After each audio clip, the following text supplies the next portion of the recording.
பல மாநிலங்களுக்கு எடுத்துக்காட்டாக முதல்வர் ஒவ்வொரு திட்டங்களையும் மக்களுக்காக செயல்படுத்தி வருவதாகும் கும்மிடிப்பூண்டி திமுக சட்டமன்ற உறுப்பினர் DJ கோவிந்தராஜன் பெருமிதம் தெரிவித்துள்ளார். திமுக திருவள்ளூர் கிழக்கு மாவட்டம் பூண்டி கிழக்கு ஒன்றிய செயலாளர் DK சந்திரசேகர், வடக்கு ஒன்றிய செயலாளர் பொன்னுசாமி ஒருங்கிணைப்பில் ஊத்துக்கோட்டையில் நடைபெற்ற திமுக பொது உறுப்பினர்கள் கூட்டத்தில் பங்கேற்று பேசினார். தமிழ்நாட்டில் எல்லோருக்கும் எல்லாம் என சமமான முறையில் முதல்வர் பல்வேறு திட்டங்களை செயல்படுத்தி வருவதாகவும் தமிழகத்தில் முதல்வர் மு.க.ஸ்டாலின் வெளிப்படைத்தன்மை ஆட்சி நடத்தி வருவதாகவும் அவர் கூறினார்.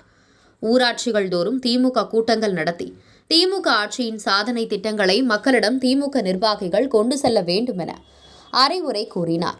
பெண்கள் சுயதொழில் செய்து வாழ்வில் உயர்வதற்காக மகளிர் சுய உதவி குழுக்களுக்கு முதல்வர் 30,000 கோடி ஒதுக்கியுள்ளதாகவும் தமிழ்நாட்டில் மகளிர் சுய உதவி குழு மற்றும் நியாய விலை கடை கொண்டு வந்தவர் முன்னாள் முதல்வர் கலைஞர் என்றும் 1000 ரூபாய் குடும்ப தலைவருக்கு அளிக்க முடியாது என எடப்பாடி பழனிசாமி, அண்ணாமலை கூறி வந்ததாகவும் ஆனால் முதல்வர் குடும்ப தலைவருக்கு 1000 ரூபாய் அளித்து உள்ளதாக அவர் கூறினார். குடும்ப தலைவிகளுக்கு 1000 ரூபாய் உதவித்தொகை விடுபட்டு உள்ளவர்கள் திமுக கிளை செயலாளர்கள் கண்டறிந்து அத்தகைய மனுக்களை பெற்று சம்பந்தப்பட்ட அதிகாரிகளை சந்தித்து தீர்வு காணப்படும் என்றார். இந்த கூட்டத்தில் முன்னாள் அமைச்சர் சுந்தரம், முன்னாள் சட்டமன்ற உறுப்பினர்கள் EAB சிவாஜி, CH சேகர் உள்ளிட்ட மாவட்ட ஒன்றிய ஊராட்சி கிளை திமுக நிர்வாகிகள் கலந்து கொண்டனர்.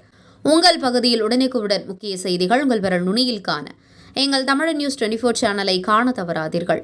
உங்கள் திருவள்ளூர் பூண்டி செய்தியாளர் மோகனுடன் உங்கள் தமிழன் ரமேஷ்.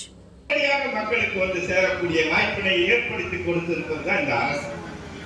இந்த அரசு தொடர்ந்து போயிட்டு இருந்தாதான் உங்களுக்கு என்ன சலுகைகள் வந்து சேர வேண்டுமோ எங்கேயும் தங்குதடை இல்லாமல். அது ஒரு உதாரணம் சொல்லலாம்.